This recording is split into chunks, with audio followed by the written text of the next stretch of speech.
Alright, hey, what's up, you guys? Gavin here. Today we're looking at a pretty good band. Warpaint is the band we're looking at today. The album is Heads Up. So, yeah, let's jump right into this. The first one I'm talking about is my first impression of the band. And as far as first impressions go, they're fine. They're good. They're definitely playing at festivals like Coachella or, probably on the radio alongside many other bands that you probably see at South by Southwest and things. But I don't know if I'm into them myself because they're like a pop rock genre that I really don't get into. I know Casey Elephant had a couple of good tracks I liked with them, but overall they were kind of generic and didn't really get into them. So, alright, so the next thing to talk about are the lyrics. The lyrics I pulled up are called Whiteout. So, it starts off, you wouldn't know it, but you're really in your prime. Is there a question not answered in your mind? Before you know the answer, you're running out of time. There is an anchor, I'll put it in my heart. You gotta do what's right for you and do it from the start. Even when they wonder where you are. You know what I want, to know the secrets in your heart. I'm having a little bit of a hard time kind of dissecting the lyrics. The beginning part, you would know it, but you're really in your prime. Is there a question not answered in your mind? It sounds like enjoy. Sounds like they're talking about enjoying the present. That would be the you don't really know it, but you're in your prime. Like kind of like the song you don't know.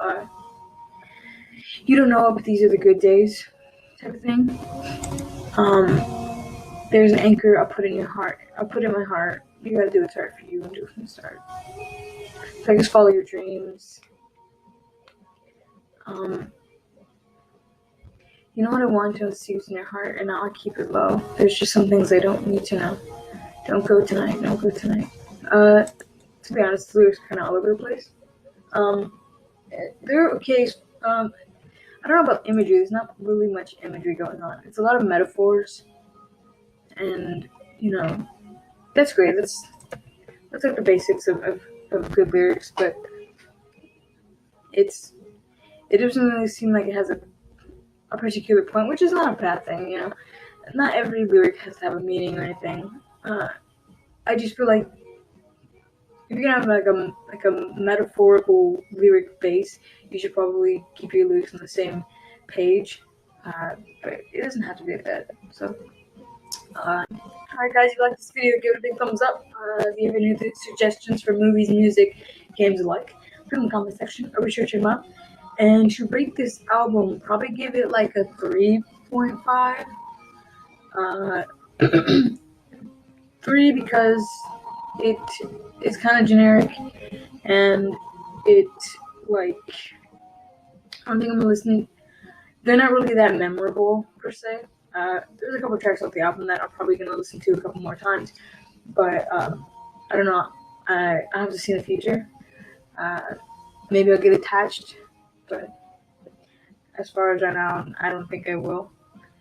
The 0.5 is because they surprised me in the end, and I actually found a couple of good songs out of this album. So, yeah, that's pretty much it. I'll leave some links so you can check them out for yourself. But I'm out of here. Peace. Alright, so the next thing I brought is the band similarities. As far as band similarities go, this band is pretty on the line of like pop, indie pop, or whatever. Bands immediately come to mind, like 1975, Casey Elephant, Portugal the Man. What's that band? They did Pumped Up Kicks, Phoenix.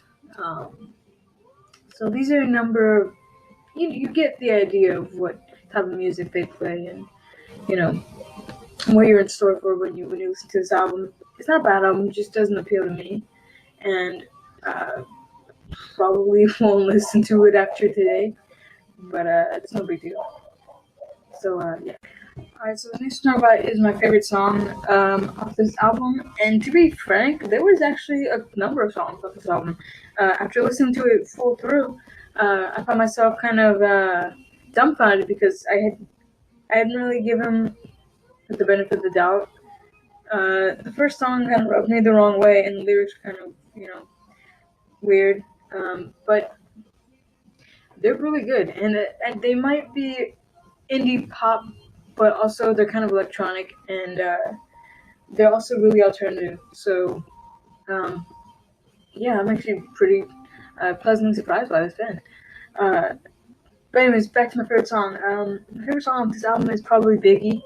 It's kind of has a dark feel, ominous feel in the beginning, and it just has an insatiable synth that I can't really get out of my head, and I'm looking forward to listening to more often. So yeah. Alright, so the next one I'm talking about is the singing and screaming styles. As far as singing goes, they don't really scream. Unlike Cherry Glazer, she screams a couple times, which is pretty kick-ass, not gonna lie. But as far as singing goes, it kind of reminds me of Cherry Glazer. It's female vocals, and they're amongst like what you probably hear in melodic dubstep. And there's no melodic dubstep involved in this album whatsoever, but they kind of give me those vibes of like soothing harmonics, kind of. I don't know what it's called when it's in a higher octave, but it's pretty good. It's pretty clean, and I'm probably gonna listen to them more often. I didn't. Oh my god, my mind was changed by the end of this video. So yeah.